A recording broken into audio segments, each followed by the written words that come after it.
مرحبا. السلطانة مهرونيسا، ومعنى اسمها سيدة النساء، تنحدر من أسرة عريقة وأصيلة، فوالدها هو خير الدين بربروس قائد القوات البحرية العثمانية في عهد السلطان سليمان القانوني. والدتها أميرة جزائرية بنت أخ السلطان سليم التومي حاكم الجزائر قبل دخول الأخوين الريس خضر والريس عروج إليها. ولها أخ آخر يدعى حسن باشا. ولدت مهرونيسا ونشأت في الجزائر، تلقت تعليم ونشأت الأميرات، فإلى جانب جمالها الأخاذ كانت تتقن اللغات والعلوم والأدب والشعر الفارسي والعربي، إلى جانب فنون القتال من فروسية ومبارزة. تزوجت مهرونيسا في سن صغيرة من ترغوت باشا صديق والدها، وهو قبطان عثماني عمل في الجزائر وتونس، ثم بعدها أصبح باشا طرابلس. كان عسكري محنك وقوي، اكتسبت البحرية العثمانية في عهده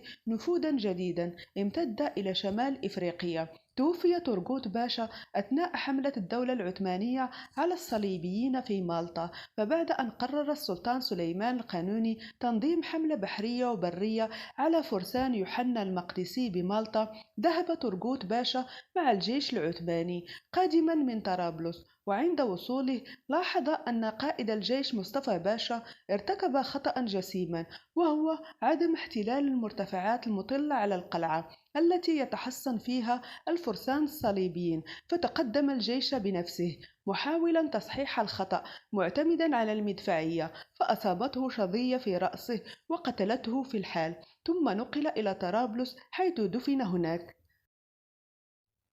وبعد وفاة زوجها تورغوت سافرت مهرونيسا مع والدها خير الدين الذي كان محبوبا جدا عند السلطان سليمان القانوني لزيارة سنجق مانيسا، فأعجب الأمير مصطفى بها كثيرا لجمالها ولمواهبها القتالية. وعندما طلبها للزواج عارضته والدته السلطانة ماهدوران كثيرا، لأن مهرونيسا امرأة حرة والزواج منها ينافي تقاليد الإمبراطورية العثمانية، حيث تمنع القوانين الأمراء من الزواج في حياة والدهم السلطان، حيث يجب عليهم الانتظار حتى وفاته والجلوس على العرش، وبعدها يحق لهم الزواج. لكن الأمير مصطفى قرر تحدي عادات الدولة، وتزوج مهرونيسا على سنة الله ورسوله سرا، ولم يخبر أحدا في الباب العالي عن هذا الزواج. وكالعادة تدخلت غيرة الحريم في كشف السر للقصر،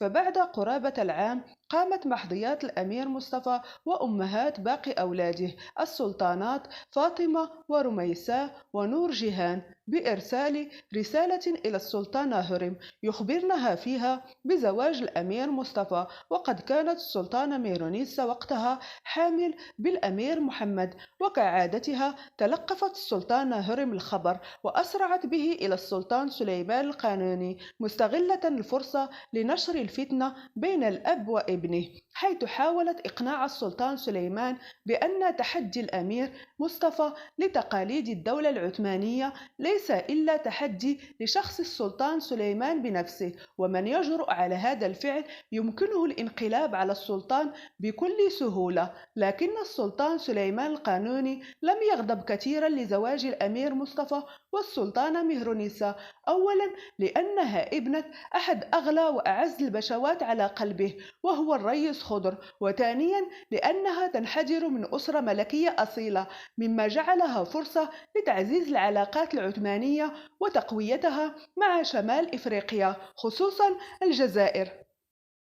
ولكن بعد إعدام الأمير مصطفى من طرف والده السلطان سليمان القانوني بعد مؤامرة السلطانة هرم وشقيقته مهرماه وزوجها الصدر الأعظم رستم باشا، تم بعدها مباشرة اعتقال ابنه الأمير محمد ابن السلطانة مهرونيسا وقتله. حزنت كثيرا مهرونيسا لمقتل الأمير مصطفى وابنها، مما دفعها إلى التوجه إلى قصر توبغابي ومواجهة السلطانة هرم بجريمتها، أمام الجواري والأغوات، ثم قامت بالانتحار طعنا بالسكين أمام الجميع، مما شكل صدمة شديدة للسلطانة هوريم، ووضعها تحت وزر التهمة وتحت حكم ضميرها إن كان عندها ضمير أصلا. ملاحظة: هناك عدة مراجع تاريخية تحدثت باختصار عن السلطانة ميرونيسا، لكن لم يتفق المؤرخون على رواية واحدة لقصتها، فقد اختلفوا على أصولها ومكان نشأتها